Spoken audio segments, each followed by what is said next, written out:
Bonjour et bienvenue au quatrième épisode de la maladie Lyme, borréliose et fibromyalgie. Dans ce chapitre, je vous propose la notion de la borrelia et de pathogènes intestinaux comme cause d'un déséquilibre neurotransmetteur, dopamine, sérotonine, mélatonine, de catécholamine en général, de la norépinéphrine. Donc, ces vidéos vous concernent si vous savez de angoisses, de dépression, de problèmes de troubles de sommeil.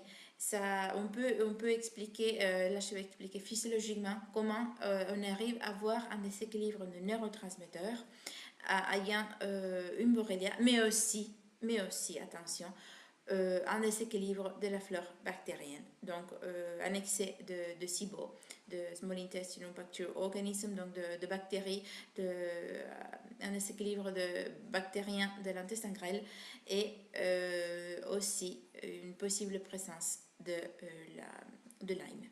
Donc à tout de suite à la présentation PowerPoint. Et voilà, on a la borréliose et les neurotransmetteurs. Dès qu'il y a du stress, quelconque soit le stress inclut la borréliose, il y aura une diminution de la sécrétion de neurotransmetteurs dont va agir sur la production de glucocorticoïdes et de catécholamine. De là, on trouve aussi une réduction intracérébrale du tryptophane qui agit sur la production de sérotonine et éventuellement et enfin finalement de mélatonine. Est-ce que ça peut expliquer les apnées du sommeil? Peut-être. Alors, pour que vous compreniez, les protéines qu'on mange, qu'on prend dans notre alimentation vont être assimilées tant qu'acides aminés grâce à la présence de vitamine B6, B1, acide chlorhydrique et du zinc, que vont se convertir avec l'enzyme tryptophane hydroxylase et de vitamines et minéraux 5-HTP, dont on entend de 5-HTP, notamment quand on prend des griffonniers pour la dépression, qui vont se transformer en sérotonine avec la dopa-décarboxylase et finalement en mélatonine avec l'aide de la méthionine. D'accord? Donc, on ne peut pas parler de neurotransmetteurs sans parler de digestion, de perméabilité intestinale, de gastrite, d'intolérance alimentaire. D'accord? Même s'il s'agit d'une borrelia qu'entraîner ça, on ne peut pas dire oui, c'est dû à la borrelia. Non, on doit aussi considérer l'alimentation de la personne, le fait qu'une borrelia va se nourrir du sucre comme une candida, parce que parfois, il s'agit comme une amèbe, il s'agit comme un parasite, il s'agit comme une bactérie ou comme une candida. Donc, il faut traiter, il faut éviter le sucre qui va nourrir quand même tous ces autres pathogènes ainsi que la borréliose. Pour ajouter, vous voyez comment le lactobacillus va aider à la sécrétion d'acétylcholine, va aider à la sécrétion de GABA. GABA va aussi être aidé à être sécrété par une flore bactérienne et un équilibre avec les souches de bifidobactéries. L'Escherichia coli dont tout le monde en parle on voit qu'elle cause on la trouve souvent comme un facteur déclenchant de cystite chez la femme. L'Escherichia coli, on en a besoin. On en a besoin d'elle parce qu'elle va sécréter de la norépinéphrine. Mais si on a des excès en Escherichia coli, bien sûr, on va avoir une tendance à avoir de manifestation de norépinéphrine. Donc, quand la tension monte de ce pôle jusqu'au cou, elle reste, et là, on devient angoissé, on ne sait pas quoi faire avec cette électricité qui monte à travers la colonne vertébrale.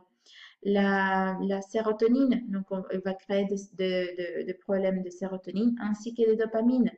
Pareil pour le streptocoque et l'entérocoque, va créer des disruptions dans la sérotonine. Donc, est-ce qu'on peut être déprimé et angoissé dû à une mauvaise flore bactérienne? Oui, oui, carrément. La recherche dit que même on est qui on est dû à notre flore bactérienne. Donc, si on fait un transplant de notre flore bactérienne dans une souris, par exemple, la souris va se comporter comme la personne de laquelle elle a reçu le transplant de flore bactérienne. C'est incroyable. Donc, on est nos bactéries. Donc, donc c'est incroyable. Donc, à rien sert de prendre des probiotiques parce que moi, je ne les conseille pas à long terme. C'est rare que je donne des probiotiques ou c'est que dans les phases de nettoyage et pour de temps très court parce qu'on peut changer de qui on est. Et l'idée, déjà, le concept ne me plaît pas. Je préfère d'abord nettoyer l'intestin et que le corps choisit comment équilibrer. Nous, il y a milliards de souches de probiotiques. Il y a milliards de souches faites au labo, enregistrées, trademark. Ça ne me plaît pas. Donc, je préfère que le corps fasse soi-même sa propre flore avec, en lui aidant, donc en buvant du kombucha, en prenant du kéfir, en prenant du kéfir d'eau, hein, je ne conseille pas le kéfir de lait, en prenant du jus et légumes lactofermentés ou simplement fermentés. Donc ça, c'est la meilleure forme. Et faire en concomitance à côté un protocole antipathogénique pour Borrelia et toutes les autres souches qui sont à côté elles. Parce que Borrelia n'existe pas toute seule. Elle est avec tous ces autres pathogènes dans ces biofilms aussi. Donc aussi pour vous dire pourquoi cette borréliose et quelconque autre pathogène va entraîner une inflammation intestinale et une inflammation systémique à la fin. Prenons l'exemple de Clostridium. Clostridium on les considère comme une cause déclenchante de la schizophrénie. Et le problème avec le Clostridium, c'est que plus je lis par rapport au Clostridium, plus je me rends compte que le traitement est à vie. Donc, dès qu'on lâche le traitement, le Clostridium monte, les idées dans la tête montent et la schizophrénie se développe.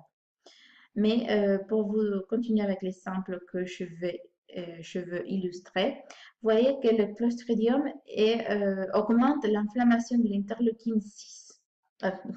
Désolé, augmente l'inflammation à travers l'interleukine 6.